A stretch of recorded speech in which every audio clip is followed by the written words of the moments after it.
సాయంత్రం నాగసముద్రం గ్రామ పంచాయతీలో పవిత్రమైన రేణుకా ఎల్లమ్మ దేవాలయంలో సాయంత్రం అందాద 11 గంటల తర్వాత దొంగతనం జరిగింది.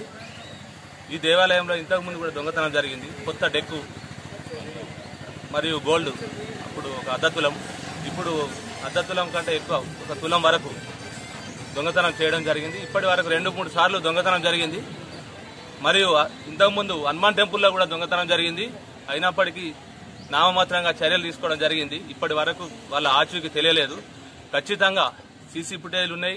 ఇవి కావచ్చు, వేరే రకం కావచ్చు, ఏ రకంగానైనా చర్య తీసుకొని మన ఎస్ఐ గారు చర్య తీసుకొని ఖచ్చితంగా దొరకబట్టాలని మా నాగసముద్రం గౌడ్ సంఘం తరఫున నాగసముద్రం ప్రజలందరూ కోరుకుంటున్నారు.